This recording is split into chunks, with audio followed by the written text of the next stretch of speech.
I told y'all these kids, they be embarrassing me sometimes. And have y'all ever had situations where your kids do something or say something that you know they right, but it's in a moment that they shouldn't say it? Like, it's in a moment where it almost feels disrespectful and no, you didn't say that right here, right now, and then it's funny, but you can't laugh because you're trying to make a point and you can't let them embarrass you because they kids and you can't do that. Let me tell y'all, I'm gonna tell y'all two stories. The first story, this oldest one, Jay, we were at Sears.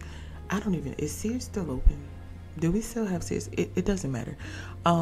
We were at Sears. She had to be no bigger than 4 or 5 because she was still in a car seat, like the booster seat thing. So maybe, I'll probably say 4. I don't even think she had started school yet, but we're in Sears and she was just doing the most that day in Sears. Like, she was just doing the most. And I'm up there. I don't know what we were doing there, but she was doing the most. So I was frustrated. And by the time we walked out the store, I'm like, hey, get yourself together, and I'm holding her hand, and I don't remember all the details, but my husband was on the other side and she in the middle, and I did the little mama, jerk with the arm, and I stopped in the middle of the parking lot and I said, listen, do you want me to beat your butt out here in front of all these people? And she looks around, she said, but mommy, ain't nobody out here. The point is, she was right. There was nobody in the parking lot. It was like, what, girl? My husband kept walking because he's cracking up at this point. He think it's hilarious what she just said, and I'm standing there stuck, and I'm like, well, I'm gonna beat your butt in front of all these cars. Like, I don't even know what to say at this point because she was right. I mean, won't nobody out there but us, not a soul.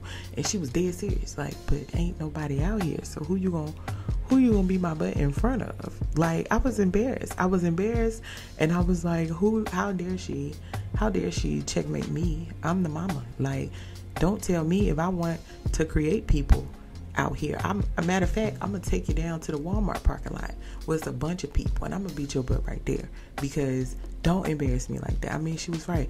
And then there was another time, because I told y'all, that oldest one and that baby, them the ones. The baby was in Walmart.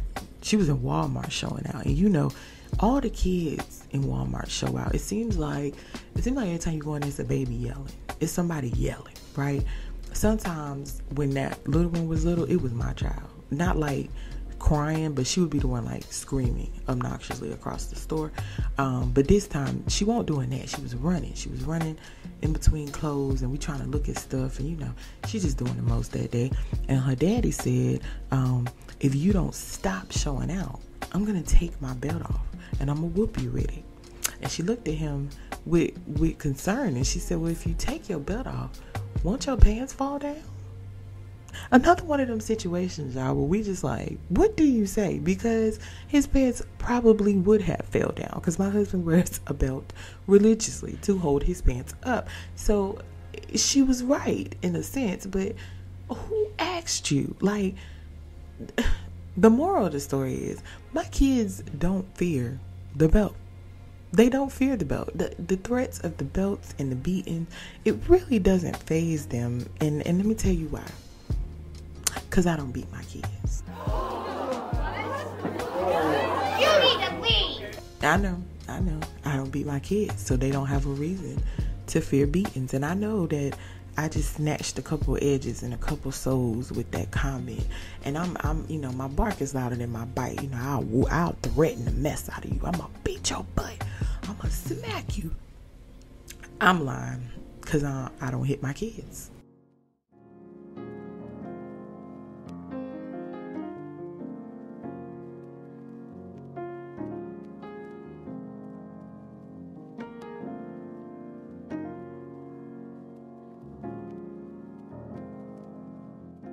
Welcome to the Breed Black Mom podcast, where moms of color can come to relax, relate, and release. I'm your host, T. What's up, BBMs? Look at that. I done gave y'all a little nickname, right? Because we family now. So BBMs. What's a BBM? A BBM is a Breed Black Mama, okay?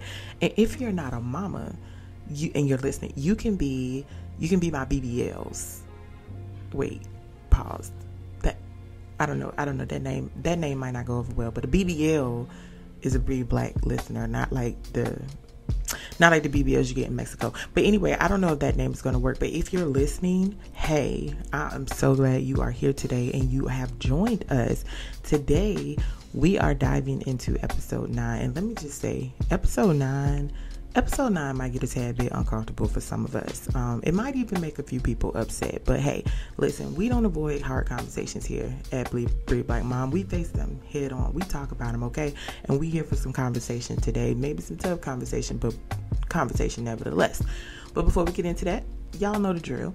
If you haven't already, go ahead and follow Breed Black Mom, the podcast, on Facebook, Instagram, and YouTube. Most importantly, don't forget to like it, share it, subscribe to the podcast on whatever streaming platform you are listening through right now.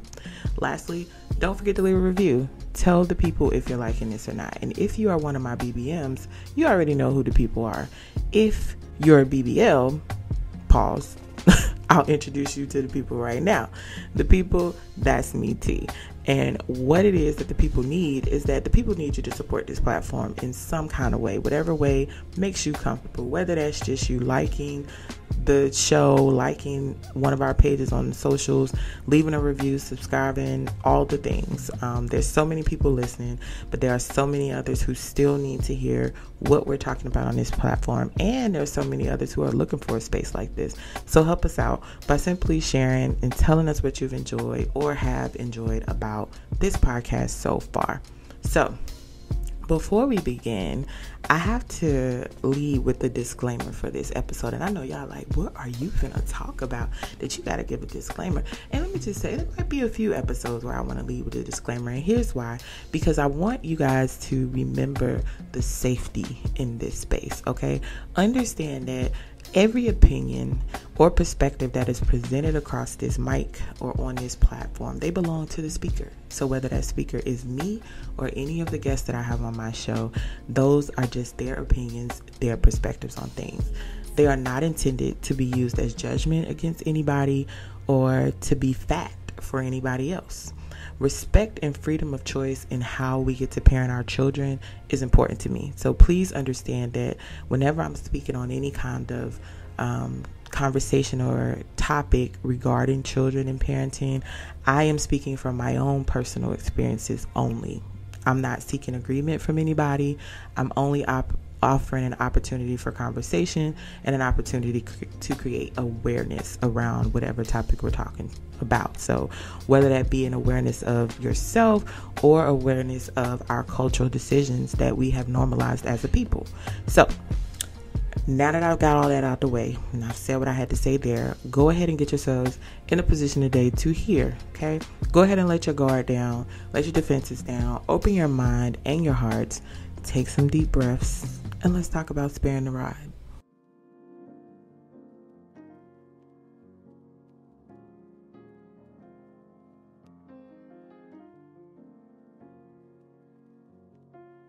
If you asked my family what I was like as a kid, the first words that would probably come to mind for some of them is sweet or good, right? T was a sweet kid, or she was a good kid. And I would say that sweet or good could be interpreted into nice or generally like kind to others, not too much of a burden to deal with. I was a pretty laid back kid. I had a pretty laid back temperament, pretty easygoing.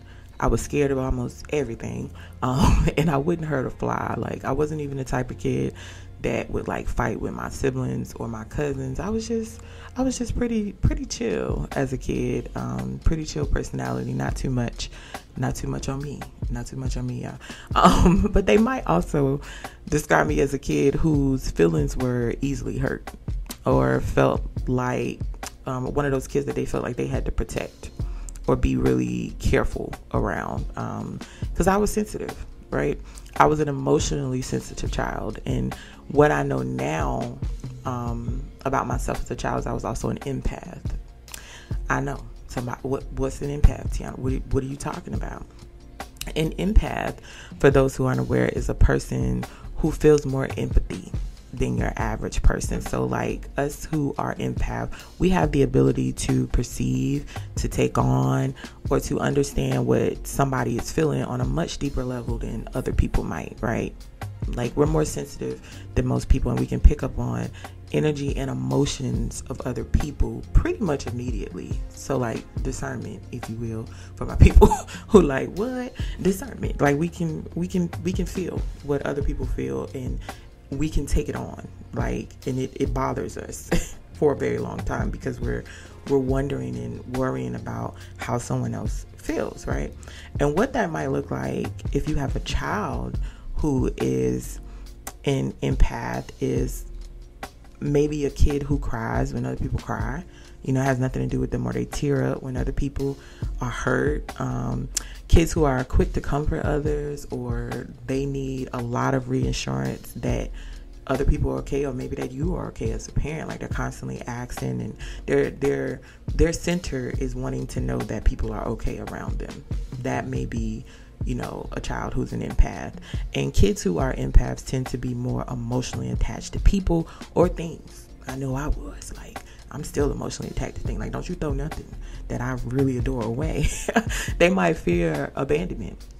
They might be afraid or fear of seeing other people get hurt, right? So some of your kitty empaths may be the animal lovers, the ones who like adore animals, and they cry, you know, about an animal, or they cry when they hear the beautiful songs or experience something they love on TV. Like they're really, really emotionally heightened. Their emotions are really heightened, right? Some of the kids that, you know, some kids, they get disciplined, you yell at them, or they might get a whooping and they go right back to doing what they doing. Y'all know them kids, they go right back to doing what they doing. It ain't faze them but for the 2 seconds that it occurred. But an empath child, or a child that is highly sensitive, they're devastated. You know, you yell at them, you discipline them, or whatever, they are devastated, and they spend a lot of time and a lot of thought around what they did wrong, trying to figure out what they did. They might feel horrible about disappointing you as a parent and want to apologize again and again, and they want a lot of reassurance, and they take on those feelings of disappointment from whoever, you know, the disciplinarian is. Like they're stuck on it for the rest of the day. It's a different type of attachment to what just happened with a child who's an empath. And being emotionally in tune with someone else's feelings as a child magnifies your own emotions, right? And it becomes complicated because you can't distinguish between what's yours to take on and what somebody else's to take on. And just pop quiz, if you listen to any of my other episodes, what child of mine does that sound like? Yeah, if you say Jordy, you are correct. All right, so in my experience as a child and being a part of a black family, and more specifically for me, a black family full of Northerners, okay, because that's important here, there wasn't a lot of room for sensitivity and feelings. There was no such thing. There was no such thing as letting somebody hurt your feelings, okay, or punk you. In other words, there wasn't a lot of room to be soft in my family, or, you know, share a lot about your feelings, because for them, you had to get through life without being taken advantage of. And all those things, you know, the crying and feelings and all, that was a sign of weakness. Okay. And as a family, we weren't going to be the ones who were weak. We weren't going to be the ones who were known for being weak. And looking back, hindsight 2020, you know, we know better, we grow better. I attribute a lot of that to environment and defense mechanisms for protection, and I'll explain a little bit of that more in a little bit. But yeah, there wasn't room for sensitivity when I was a child, or not being tough, quote unquote. So crying all the time, you know, discussing your feelings, it wasn't a lot of patience for that. So a lot of what I knew and felt when I was a child, I tried my best to mask. So like I might have wanted to cry when the TV show was on, but I didn't want nobody to laugh, you know, like I might have wanted to, you know, express a lot of emotion behind something somebody said to me or how somebody made me feel, but I had learned really quickly that it wasn't a lot of room for that. So I learned how to fake it till I make it concerning my emotions. I can count on one hand the amount of whoopings or spankings, whatever you prefer to use for the sake of my language or vernacular. I'm going to use whoopings. I can count on one hand the amount of whoopings I had when I was a kid. Okay, for the most part, I told y'all I was unproblematic. I didn't get into a lot of trouble, but I was also afraid to get in trouble, right? I was one of them kids like, I'm not finna put myself in a situation where I'm about to get in trouble. You know why? Because who wanted to be whooped? I didn't want no whooping. Not me. Like, I didn't want to go through that. Like, they hurt, okay? And I didn't want to go through that. And my mama was a woman of her word, baby. Let me tell you something. If she promised you a whooping, I don't care how nice she was the rest of the day. I don't care if we went to the Ringling Brothers Circus and she brought us all the cotton candy and we just had a lovely ball. If she promised you at 8:45 a.m. that she was gonna whoop your butt, you best believe after you left, you was getting a whooping. Like, she was just a woman of her word. She was a woman of integrity, okay? And I was terrified of the belt and the switch, so I just still steered clear. I wasn't doing nothing that was gonna cause me to get a whooping because I didn't want to. I didn't want to have to do it. But you know what I also hated? I hated to hear my little sisters get a whooping. Like, they got more whoopings than me, but I hated to hear it. I would go in my room, I would turn up the TV, or I would go outside, I would cry. It was so many times they was getting whoopings and I was in my room crying. Like, I didn't like it. Again, little empath. I didn't like it. I'm not even sure that they know that or that my parents knew that, but I couldn't stand it. I didn't like hearing them cry. I didn't even like just hearing the whole act of a whooping. And it wasn't just my sisters. It was the same with anybody else that I witnessed getting a whooping. Like, I did not like it. I would cringe inside. This is as a child, y'all, not as an adult. As a child, I would cringe and I would feel so bad, and I just hated it. I hated hearing anybody get whooped. It would make my insides like cringe, right? I remember one time as a little girl, I don't even know how old I was, but it was elementary school age, and I was at a friend's sleepover when I was younger. And she got in trouble at the sleepover. She was doing too much, and her mama smacked her, like right in front of us, just smacked her. And everybody else went on, that moment was like but then everybody went on with the rest of the, fun-filled night. And I spent most of the night just watching her. Like, I will never forget it. I can remember it right now, y'all. Like, it's a core memory for me. But I remember just watching her the rest of the night because I was wondering how she was feeling. And I felt so bad that her mother smacked her. And I felt so bad that she smacked her in front of us. Like, I was a child, y'all. I was a child, and these were the type of feelings that I was having about somebody getting smacked at a slumber party. Like, I just...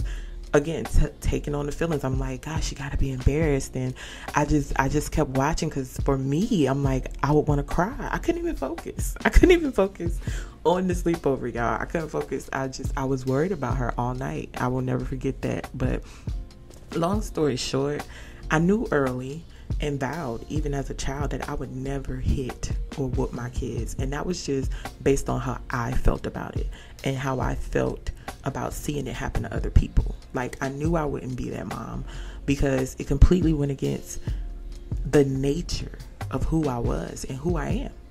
Was I afraid of the consequences of that? Yes, I was. Am I still afraid of that decision sometimes? Absolutely. Because I grew up, like many of us, with the message that if I spared the rod, I would ruin my kids.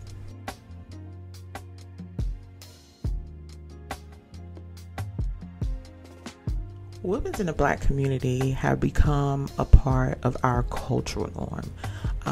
Not because it's effective or it's proven to work, because no research has shown that.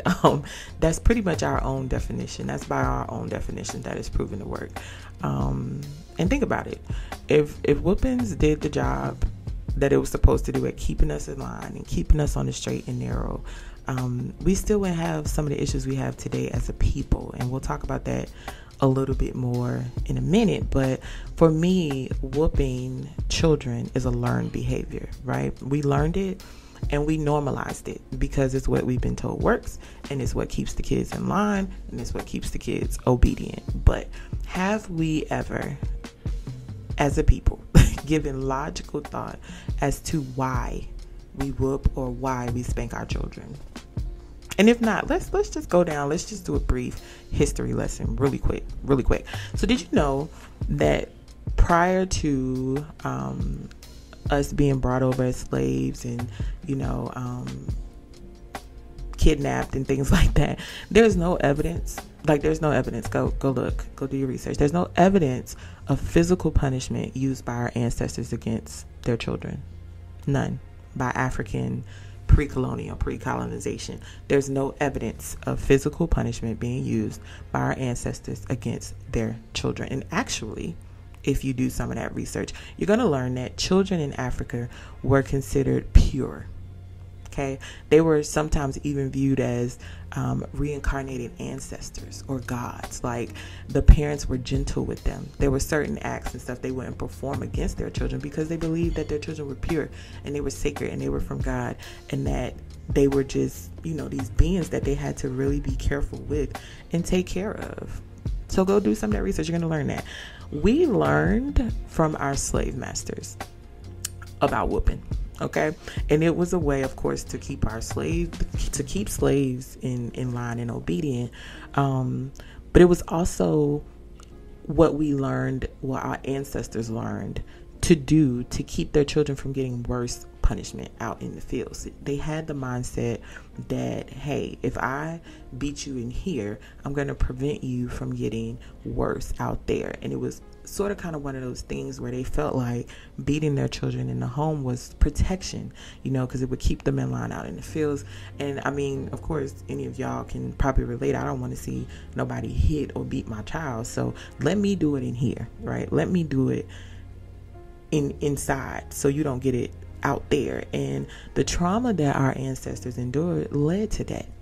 It was they were doing this out of fear of, or with the belief that I'm protecting my child from what could be worse. And I can absolutely understand how they arrived at that logic back then. Like, none of us in this age, in the millennial age, in the year of our Lord 2024, can even imagine what it was like to be a slave. So I can understand their logic, and that belief continued into the eras even after slavery. So Jim Crow, segregation, the police brutality, and even now, there's still the belief that if we whoop our kids and keep them in line at home, we're protecting them from the outside world, like from the police, the streets, the drugs, the trouble, etc.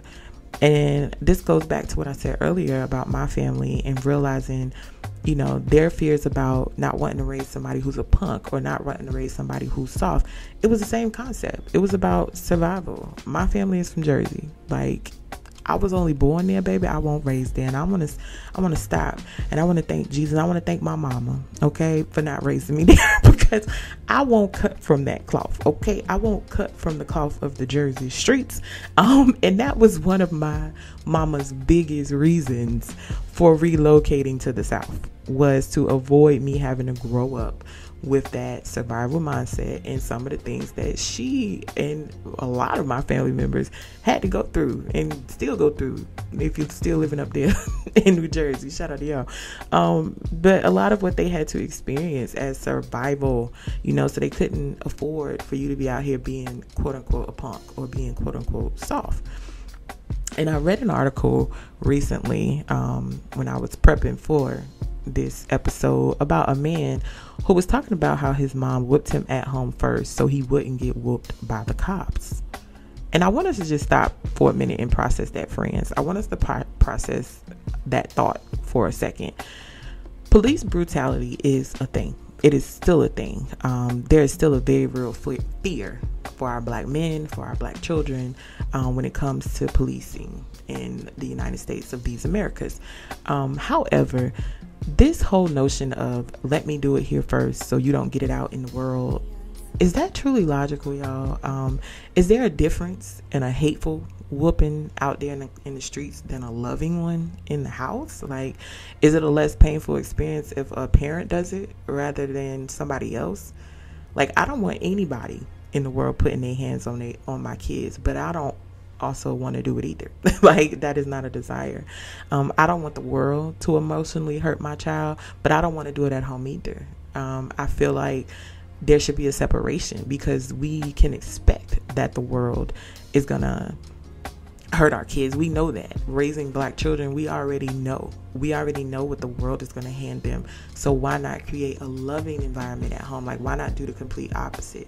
Why not have a nurturing and safe environment at home because of what we know the world is going to hand them outside? I don't understand the logic of, I'm going to do it in here because the world going to give it to you. Like, are we not trying to distinguish the difference in a safe home and what the world is going to do? Like, in my mind, I hear that statement that man said, and I was actually talking about this with my husband, and I said, I feel like that's my husband telling my girls, he has 3 girls, I feel like that's my husband telling my girls, I'm going to beat on you now as your dad so that you don't get out here and meet a man who beats on you.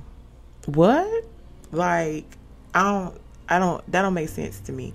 Or to me, it's like those parents who, you know, and that's your business. Remember my disclaimer, that's your business. I ain't here judging nobody and what they do.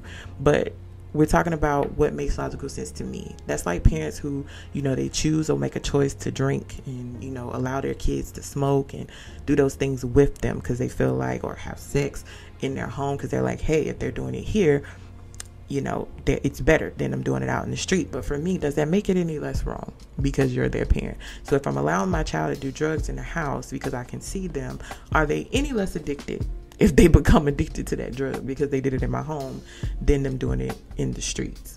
And I just want y'all to chew on that for a minute. Just chew on that thought process just for a minute.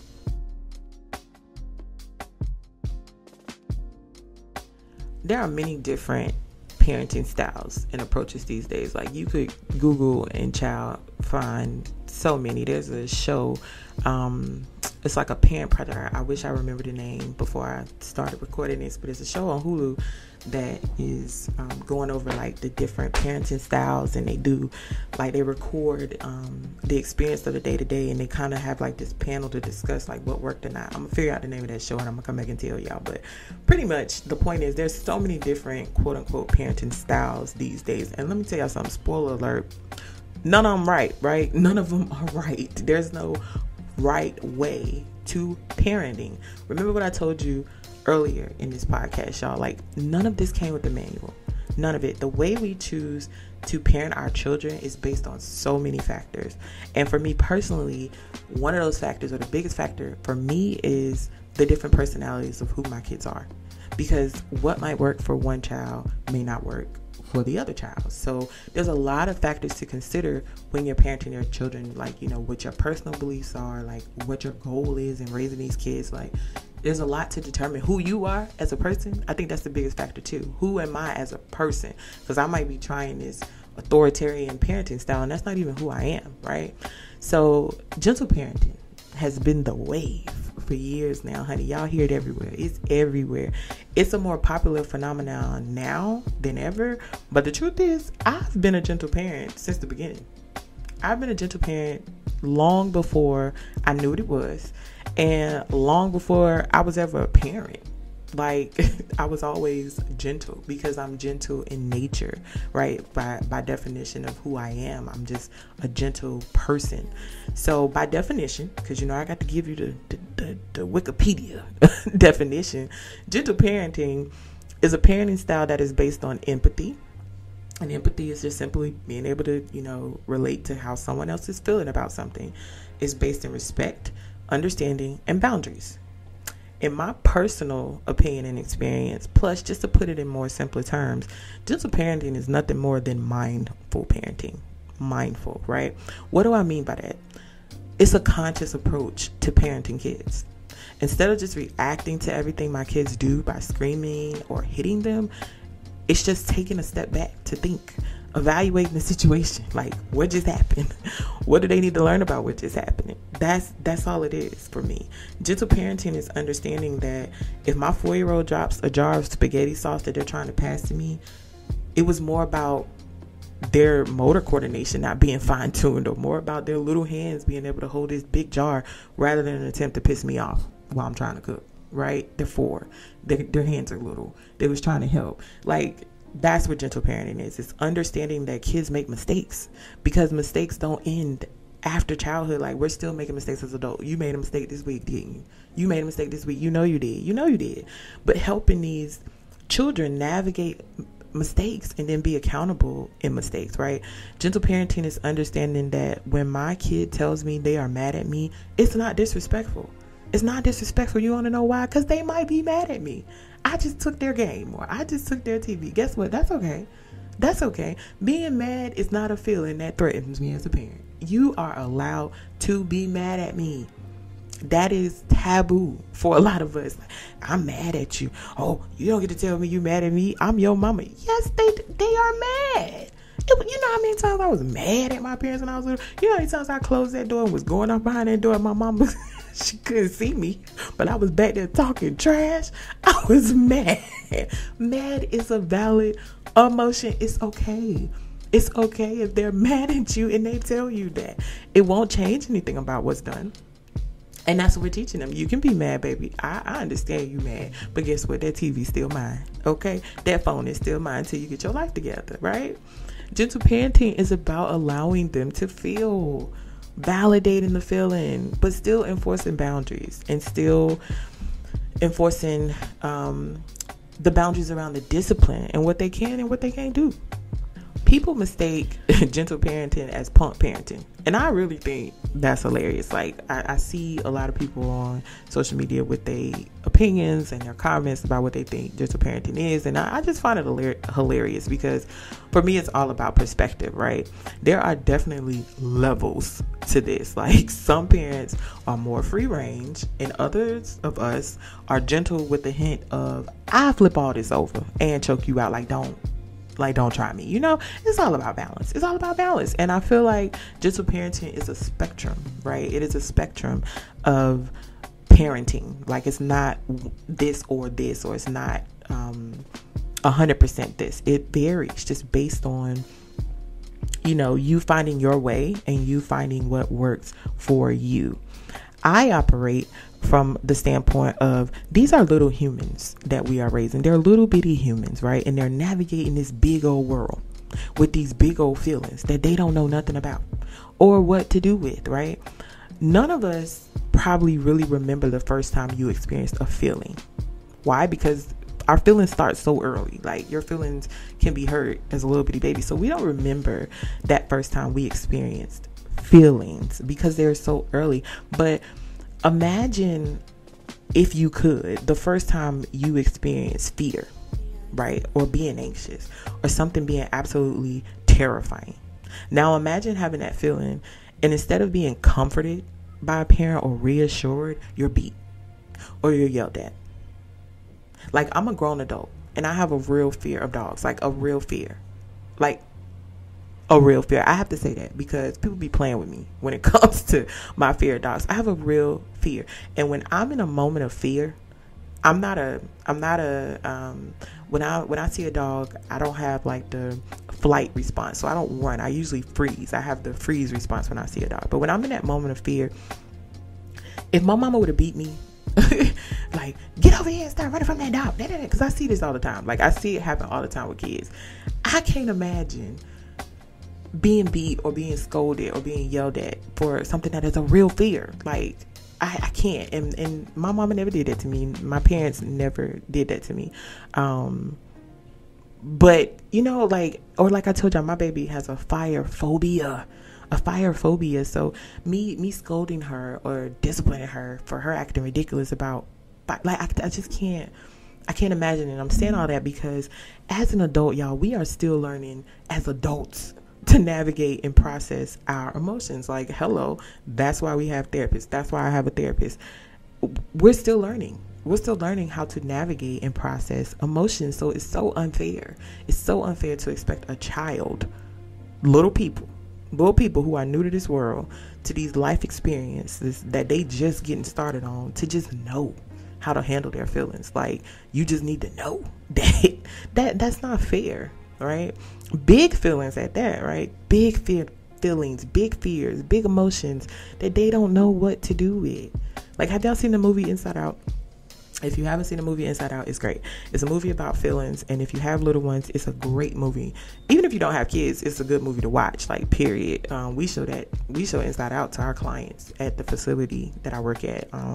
We show that to teach our clients feelings, like adults. But good movie, and if you have kids, great movie to show them, to teach them about feelings. But there's a part 2 coming out this summer, and I can't wait, baby. I can't wait. But the interesting thing about part 2 is they've added emotions. So if you've seen the trailer, they've added emotions. You know why? Because it's real life.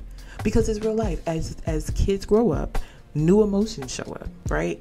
And guess what happens? Guess what happens when those new emotions? I think one of the emotions I've seen them add is like anxiety, or I can't remember the other ones, but I remember anxiety because I was so excited about seeing anxiety show up, because baby, that's my story. But guess what shows up when what happens when these new emotions show up, these big emotions show up for these kids as they grow up, and we as parents don't teach them what they are or how to deal with them.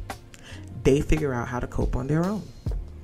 They figure out how to deal with them on their own, and 9 times out of 10, the way that they figure it out are unhealthy, because their brains aren't developed. They don't even know, right? So they're just figuring it out, trying to find a way, trying to find what works, and 9 times out of 10, what they find out is that it's not healthy. The way they've chosen to cope is they usually choose an unhealthy way. Now, I told y'all, I'm a yeller. I'm still working on it. Why? Because I don't necessarily like being a yeller. Like, I don't like yelling, because again, it's completely opposite of my personality. Like, in real life, I'm a very soft-spoken person. Like, a lot of the comments that I've received since doing this podcast is, oh my God, your voice. Oh my God, your voice is so soothing. Y'all, I can't stand playing this stuff back and hearing me talk. That's why I think it's so interesting that people comment about my voice. I can't stand hearing me talk.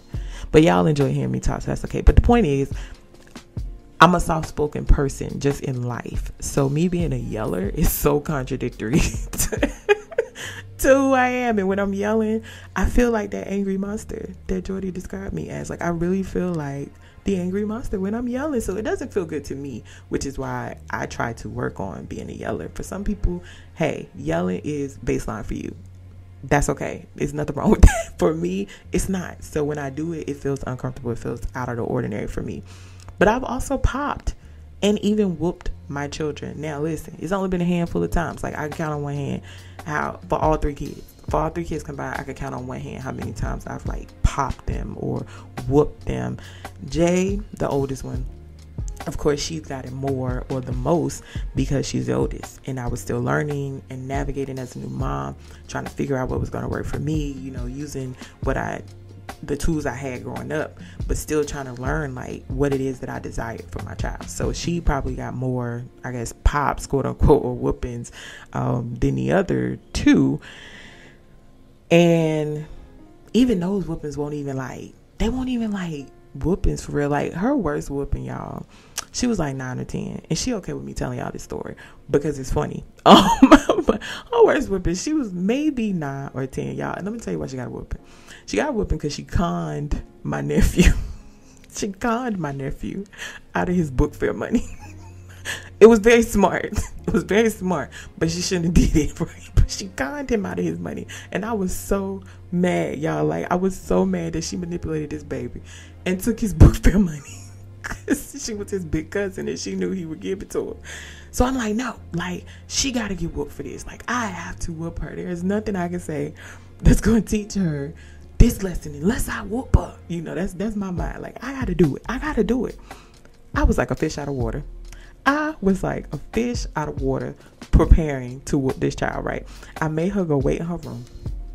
And then I'm in my room, like, you know how you gotta like give yourself the person. I'm like, all right, like, you gonna go in here, and you gonna whoop her, and you gonna do it, and you not gonna feel no kind of way. Like, I'm having this I'm having this one-on-one with myself, and I'm like, made her wait, and I'm like, all right, get yourself together. Like, all right, cool.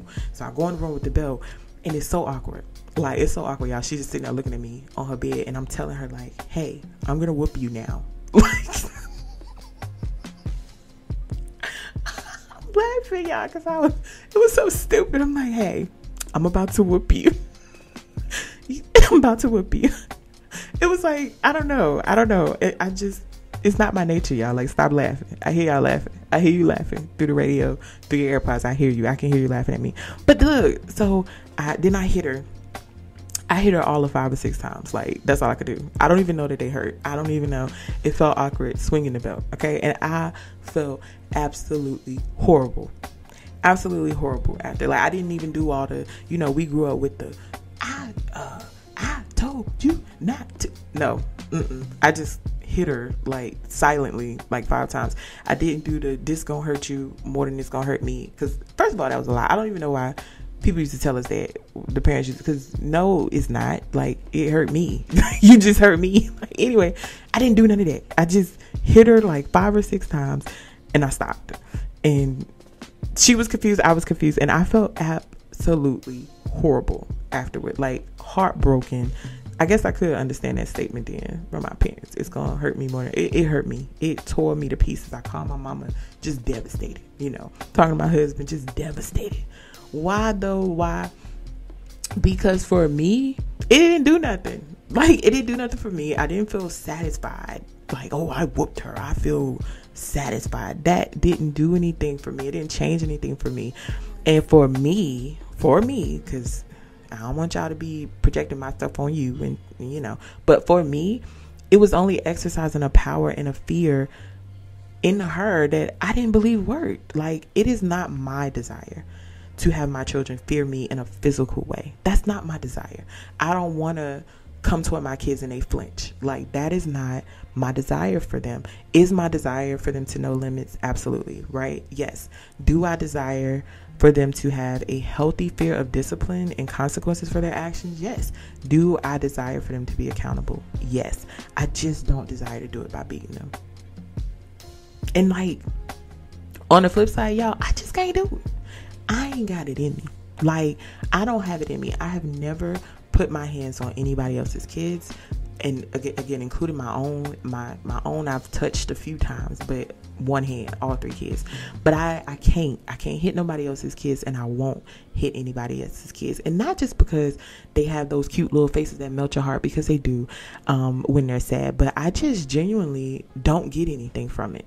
Like, it does nothing for me as a person to cause any type of physical harm, not just to my children or anybody else's children, but to anybody, period. Like, anybody. It doesn't do anything for me, right? I'm not that person that has a desire to hurt somebody physically. Like, I remember my cousin, if he listens to this, he about to die laughing because he gonna know exactly what I'm talking about. But I remember my cousin, when Jay was little, he sent his daughter to spend the weekend with Jay, and they was little. They was, again, like 4 or 5, and his daughter was acting out, and I called him to just let him know, and he like, cousin, beat her behind, like, beat her butt, cousin. And I'm like, no, it's okay. Like, I just wanted to tell you. I won't gonna do it. I won't gonna beat that sweet face baby. I was not doing it. But I did want to let her know, like, I'm gonna tell your daddy, and y'all can do it that what you will, but I wasn't gonna do it. Okay, I wasn't gonna be the one. I won't be the one. And even now, I be trying to protect my nieces and nephews. Like, I won't tell their parents. Or I'm that one that I'll be like, look, I don't want to have to tell, because I don't want them to beat them, right? I don't want to be responsible. I don't want to be the person to be the reason why they got a beating.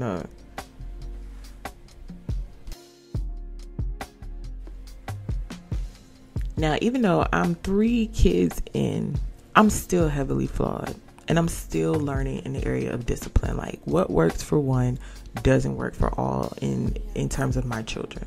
Like, or what may work for them might not work for me. Like, I'm not the put your hands on the type. And like, if they ever have to be jacked up, that's why I tag my husband in, because I can't do it. Like, I can't do it. Like, I can't bring myself to do it. And I know for me, one of my weaknesses for sure is consistency and follow through. Like, that's a weakness of mine as a parent. Like, I'm not consistent. I don't always follow through. I know that about myself. And sometimes, because my oldest knows that, she tests the limits way too far and way too much. And the first thing that comes to my mind when she does that is, I probably should have beat her more as a kid. That's crazy. Like, that's usually the first thing that comes to mind, because again, learned behavior is what I know. It's that back of my mind fear that, hey, maybe they was right. Maybe you should have beat her. But once I calm down and I get past that initial, like, wanting to chop her in her throat, I realize it's still not for me. Like, it's still not for me. It's not about a whooping for me. It's more about me being consistent. It's more about me following through when I'm disciplining her, not about me beating her. And as much as I want to resort to what I learned growing up, because in the moment I'm frustrated, I still don't feel like it resolves anything about the behavior itself or about what I'm trying to teach her. And because of that, like, I get a lot of flack. And I get a lot of judgment and, snide remarks and comments behind how I parent, and especially from family members.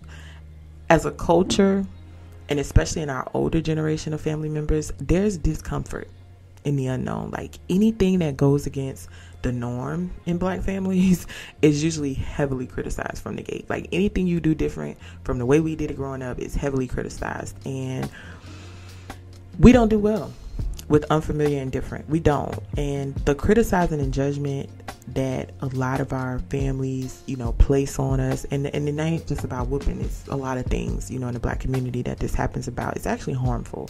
It creates division, it creates conflict, it creates separation amongst family, and it all boils down to respect, really. Like, there are some family members who are just legit offended by your choice and how you parent your kids. Like, they're offended by the freedom your kids have to feel, to speak, or to think. Like, y'all know we coming from a generation to sit down, be quiet, don't be seen, don't be heard. Everything was seen as disrespectful when we were grown. Like, you couldn't do nothing. You couldn't say nothing. It was all disrespectful, right? We were even forced, to hug and speak to and be around family members who sometimes we knew couldn't stand us. Like, I gotta hug her, I gotta talk to her, she don't even like me.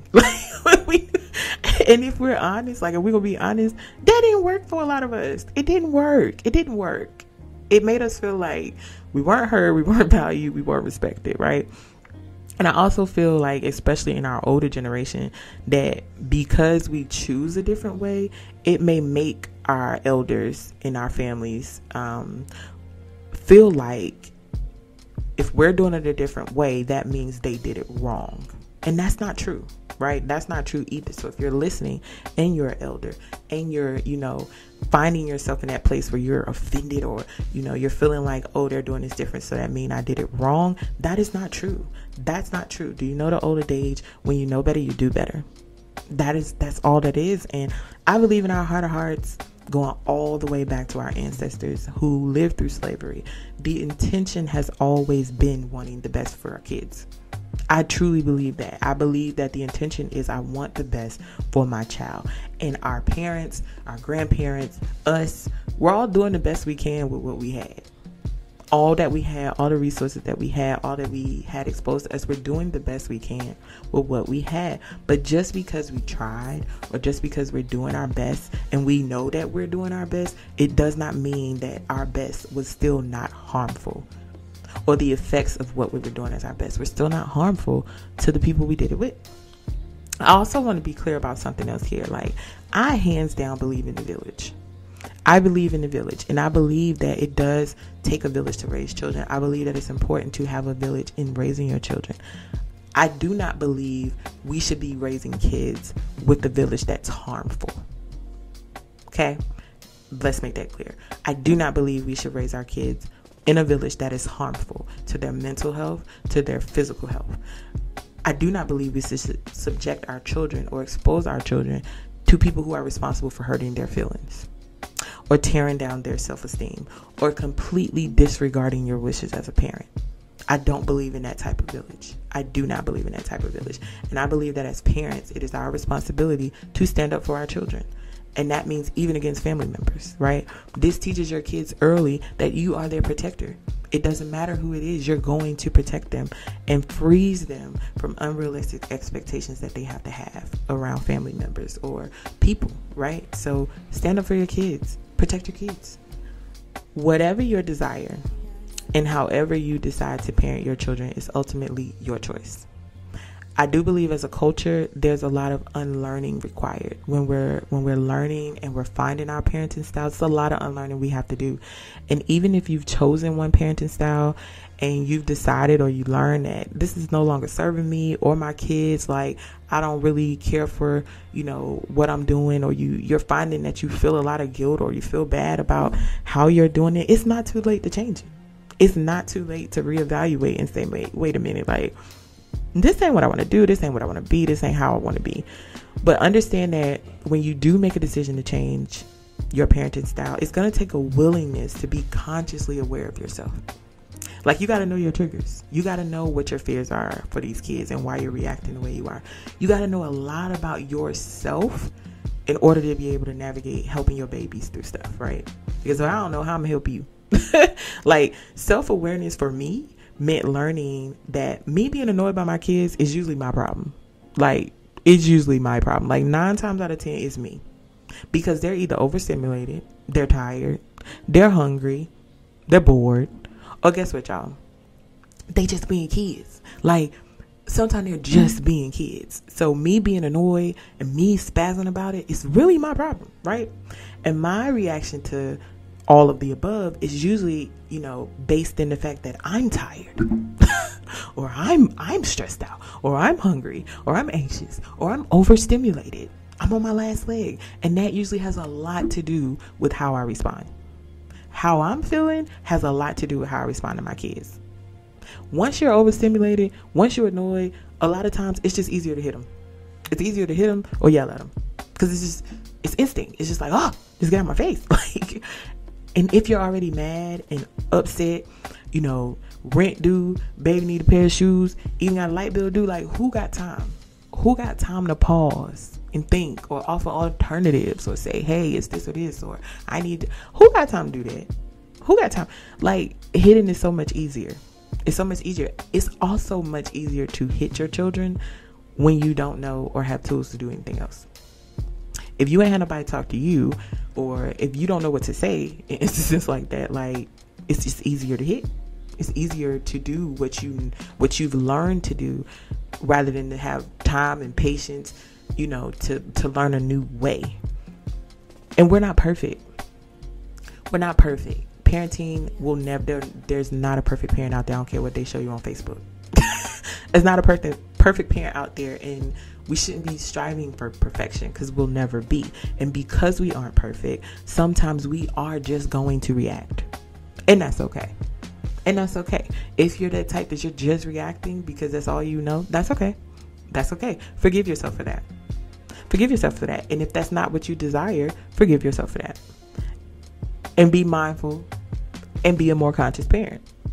How do you do that? Reflect, right? Right. Reflect on that interaction. Like, what didn't I like about how I handled that? Like, and guess what? Once you reflect and say, hey, I ain't like how I did that. I probably should have did that differently. It's okay to go back and apologize to that child. Y'all listening? Is this thing on? It's okay to apologize to your children. If you didn't like how you reacted, how you think the baby felt about how you reacted. Like, I had a situation recently. I be laughing because my kids really do. Like, they need a show or something. They really do be wilding. The situation where my kids, they were all at church, and they were at they were at rehearsal, and they were broken up into segments based on how they were rehearsing. And my oldest 2 kids come to the vehicle after practice, and they don't have my baby. And I'm like, where is your sister? We don't know. Y'all, I think my head turned in circles. Like, I think my head turned, what do you mean you don't know where she is? Like, now, mind you, I knew she won't hurt, like, but mommy instinct kicked in. Like, y'all are walking to the car. My 7-year-old is missing. My church is huge. So I'm like, in my mind, I'm like, did she get separated? Is she walking around looking for them? She probably scared. I'm thinking all the worst things. And I'm spazzing on them too. Get back in there right now and find my child. Like, I'm spazzing out, right? And I'm calling everybody in the church that I got their numbers. Y'all see my baby. Anyway, once I calmed down, because I spazzed on them for quite a bit, I realized that I was really going in on them, and I scared the life out of them. But I apologized. When we got back home, I said, listen, I'm sorry that I spazzed like that. Like, I ain't have to spazz like that, but, and not even but, because sometimes I don't like the word but, because that just says that, it kind of excuse what I did. I'm sorry I spazzed like I did. However, I need you to understand why mommy was so upset. Like, it's okay. Like, I apologize for how I reacted with them, because I think I scared my kids that day. I was going off because I was freaking out. Like, you watch your sisters. You keep up with, you don't come out here and don't have your sister and say you don't know where she at. Like, I was losing it.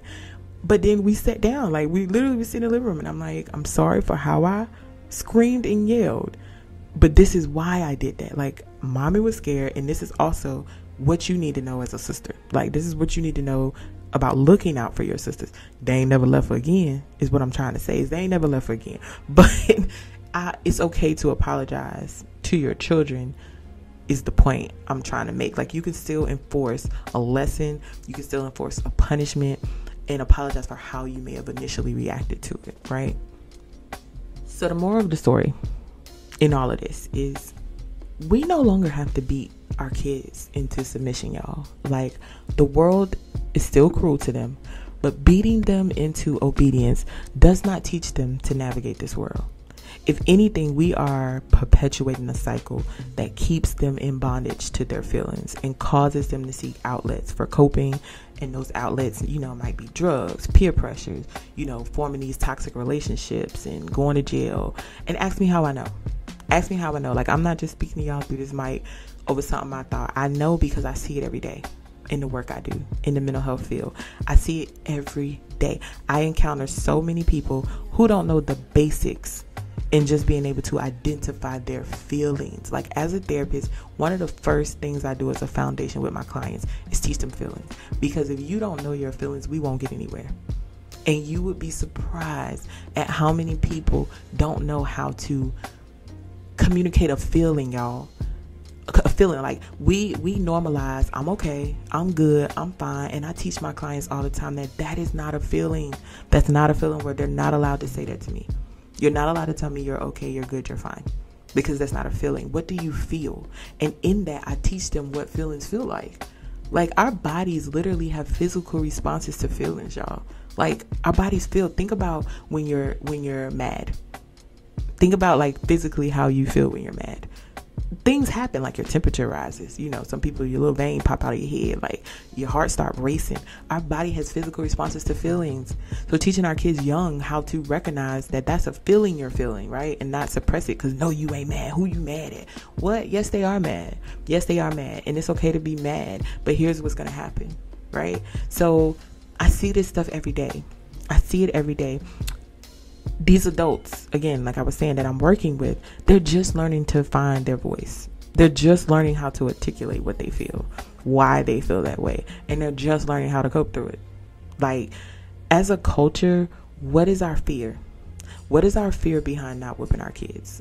Like, in your mind, what's the worst thing that can happen if you don't put your hands on your child? Do we fear, like, the rebellion? Do we fear that the kids are going to be unruly? Like, is it really the belt or switch that keeps them in submission? And if so, how does that alone teach them anything other than just obeying you? How does it teach them integrity, accountability, learning from their mistakes? And listen, let me tell y'all something. I already know a lot of people, not everybody, but a lot of people are going to go back to Bible. And this ain't no Bible podcast, but a lot of people are going to go Bible, especially Black people. We're going to go Bible. And here's my take on that. I will not go, because I'm already running out of time. But here's the thing.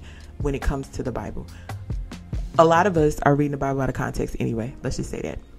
One thing I love about my bishop and what he has taught us over the years is that we read the Bible in context. We don't take a piece of the Bible and do with it what we will with it. We read it in context, meaning we're reading who God is talking about. We're reading about who God's character is in that moment. Like, we're reading in context the message God is trying to send to us. And there are so many different interpretations on many of the Bible scriptures that people use as excuses or use as their reasons for why they beat their kids. So that's up to you. That's your own interpretation. I won't argue that because I'm not arguing, my beliefs against anybody's beliefs. But I know that a lot of people's fears are, hey, but the Bible tells us to do so. My only challenge is to make sure you're reading that in context. That's my only challenge. Make sure you are reading that and understanding that in context. And if for you, that context still, aligns with what you believe, hey, do with that, but you will. But my point is, our fear, going back to what I was saying, our fears with that and not hitting our children are still very much deeply rooted in our ancestors' fears. Very much. They used the Bible to justify slavery. And that part of the Bible that they used, that ain't what he was talking about at all. Okay? At all. He won't even talk about it. But they used that to keep our ancestors in submission to slavery. And that ain't even what the context of what they were using was talking about. So this whole idea that if we don't tame our kids, who will they become? That's rooted in our ancestors' fears, right? Are we still operating and glorifying what we believe worked for us as kids? And we turned out okay, so we're okay. But did we really turn out okay? Did we really? We've made it a cultural norm. We've made it a cultural tradition. And for many of us, I can just speak for myself, it's not. Some of us don't know how. We want to, but we don't know how. And that's okay. Like, if you desire learning a new way to parent and you're unsure about it, here's some advice from me to you. You can do this. You can do it. You are fully capable. Despite not feeling like you got the tools, despite not feeling like you got what it takes, despite feeling like it's too late, you can do this, okay? Maybe you're feeling like the damage is already done. I can't do it. Yes, you can. Yes, you can. And here's how you can do it. First, do some self-evaluation, right? Evaluate your beliefs at its core. Like, evaluate what you believe. Forget what you were told. Forget, what was pumped into you. What do you believe? I have to do a lot of that unlearning and unraveling with my clients when we're working together as a therapist. Like, what is it that you believe at your core? What is it that you desire in raising your babies? Like, what do you want for them? What do you want for them? Everybody is not down with the gentle approach and the gentle wave, and that's okay. That is okay. Some people believe that whoopings work. Some people believe that whoopings are biblical. That's okay too. Some people believe that whoopings are okay within certain bounds. Like, hey, open hand on the butt only. Hey, whatever your choice is, that is your choice. My only challenge to you is just evaluate that the choice is yours and yours alone. That it's not something you learned and you're just going off of, hey, somebody told me to do this, right?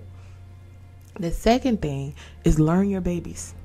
Learn your children. Really pay attention to how unique they are in their makeup. If you have multiple children, pay attention to their differences. There are some kids who do fine with you just talking to them. Just talking to them, having a conversation, they're good, right?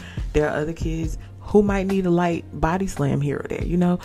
Just your kids better than me. So the ones who need to be body slammed versus the ones who you could just be like, and they're going to stop, right? There are so many options for discipline out there that don't involve hitting. There's so many that don't involve beating your children, but you have to be willing to do the work. You have to be patient and willing to give it some time, right? Because nothing that we do is going to just be perfect overnight. And again, we're not going to be perfect. If you've been here with me, we're never going to be perfect. The next thing is learn your triggers. Learn your triggers. When do you yell the most? When do you hit the most? And once you learn your triggers, deal with them. Because your triggers are yours, right? Your triggers are yours. They're not your kids. They're yours. They're your responsibility. So once you learn what they are, deal with them. Sometimes it's as great as I'm going to deal with them by going to therapy and working this stuff out. Or sometimes it's as small as I'm going to get the clothes out the night before so I ain't yelling at the kids to move faster in the morning. That's my story. I'm a yeller in the mornings. I didn't like it. My kids didn't like it, right? My kids didn't like it. Jalen was the first person who brought that to my realization when, I was taking her to school one morning and she was telling me, like, Mommy, I really don't like how you scream at me in the mornings. That was a wake-up call for me. I still yell in the morning, y'all, because, again, I'm not perfect. But one of the things I know is a trigger for me is having to get up and get things out in the morning. It stresses me out. I gotta find the sock. Ain't nobody got no socks. Where's your shoe? That is stressful for me. So what helps me is getting their clothes out the night before. it's almost a guarantee that we're not gonna have to yell. Making sure they take their baths the night before. Like, it's almost a guarantee that we're gonna have a smooth morning with no yelling. Almost. It just depends on if Pooch wanna act a fool in the morning. But yeah, learn your triggers. Know what. Really pay attention. When am I yelling more? Am I yelling more after work because I'm tired and I'm stressed? Am I yelling more, when money tight? Like, really learn your triggers and deal with them, right? The last thing I would say is create boundaries. Create boundaries that protect both you and your children. Not just in their behaviors, because you do need boundaries in disciplining them and learning a new way to discipline, but also with the people who you surround them with. You're going to make people uncomfortable if you change how you parent, or if you do something different out of the norm from what our culture or our families are used to. You're going to make people uncomfortable. So what? Right? So what? That's their issues to work out, not yours. Okay? Don't allow people to bait you into their own projected fears. That's their stuff. I know plenty of people who beat their children down, baby. Beat their children, did all the things they want you to do to their kids, and their kids still don't respect them. And their kids still up here acting a fool. Their kids still broke the law. Their kids still on drugs. Their kids still getting bad grades. All of it, the list goes on and on. So don't let people bait you into their own stuff. Oh, my mama would never. Yeah, that's fine, but your children still don't respect you. Like, it didn't work. It's my point. So don't allow people to do that to you, right? Don't allow them to project on you. Don't allow someone else's fears to bleed into your decisions as a parent. And if you're listening and you don't agree with any of what I'm saying, that's fine. Nor do you desire to change the way you do or how you parent. That is fine too. My only charge to you is respect. And I mentioned that earlier. Respect others' decisions and how they choose to parent. That's my only charge to you. Like, just respect the choices. If that's all you got out of this today, is respect the choices. And before we end, I just want to remind y'all that our Black and brown children are worthy of having a soft life. They're worthy. They're worthy of childhoods where they feel safe at home. They're worthy of childhoods where they are free to feel and free to express themselves and free of fear and anxiety. They're worthy of childhoods where they can make mistakes and learn from them, where they can feel validated and not be afraid to be who they are. There's a world out there that's just waiting to beat them down. It don't have to begin at home.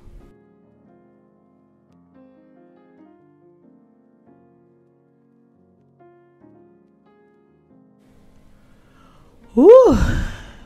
All right, y'all. Today was loaded, huh? Today was loaded. I told y'all we done got them kids and their husband out the way. We about to get into some good stuff, okay? So let's all just take a deep breath together. Let's take a deep breath together. Let's let go of what you might be feeling, because that was a lot. And it's so much more. It's so much more that we can unpack from that conversation. But let's just take a deep breath. Let's let go of some of what we might be feeling, just so your minds are a bit clearer and freer to think. I hope today challenged you in some way, even in your thought processes. If not, I hope today was just an opportunity to see things from a different perspective and learn about a different perspective of parenting, or gain another respect, a different level of respect for gentle parenting, and just learning to respect others' freedom and choice in how they're parenting their children. Also, if you're interested, or if you're a reader, there's so much literature and even videos to be found regarding this topic. If you want to learn more about some of the history we discussed today with our ancestors and slavery and, the origin of whoopings, there's a few points of reference that I use and reference even in talking to you guys today, in good reads that I want to share with you to check out in your own free time or leisure. So one of those is a Washington Post article, and it's called A Good Whupping by DeNeen L. Brown. Amazing article. There's also the book Post-Traumatic Slave Syndrome by Dr. Joy Degruy, and the book The Influence of Corporal Punishment on Crime by Adah Maurer. I don't know. I'll put all of this in the description box so you'll see it. But if you're like me and you're not a big reader, listen, when I say I'm reading, I mean I'm listening. when I say I'm reading something, I'm really listening to it, like on Audible or Apple Books or something like that, because I'm not like, I can't just sit there and read. I gotta listen. You gotta read to me. But if you're like me and you're like, T, I'm not finna read it, but I'll listen. I got you too. There is an awesome interview on YouTube with Dr. Stacey Patton titled "Whupping Children Will Not Save Black America." I highly suggest you listen to it. Pop your headphones in. Just listen to a different perspective. She talks a lot about what I talked to you about today. The history of whoopings with Africans, the history prior to us coming over here from slavery is really, really good. It's an amazing listen. She also has a book that speaks about it, and it's called Spare the Child. So I'll also include the link to that YouTube video as well in the description, as well as the titles of these books or articles in the description, so you can check it out. And I really encourage you to, if you're interested in learning more about this whole topic. So as always, y'all, thanks for listening. This is one of those episodes where I would really, really love to hear your thoughts and feedback. So whether you do that by engaging in the comments on our social media, dropping in the comment box what you were feeling about the episode, or opening up some discussion on any of our social media platforms, whether you send us a DM or email with your feedback, I just want to hear from you all. Where do you stand on sparing the rod? Like, are you a gentle parent, or are you a no-limit soldier with these kids? Like, let us know, and what's your reasoning behind it. While you're doing that, though, don't forget to like, share, and subscribe through whatever streaming platform you're listening from. Make sure you follow Breathe Black Mom, the podcast, on Facebook, Instagram, and YouTube. Make sure y'all share this episode too if you enjoyed it, and tell the people. Okay, tell the people. Don't forget to leave a review. Tell the people, me, she, her. We are listening and we are watching each week. I will talk to y'all soon. Until then, just breathe.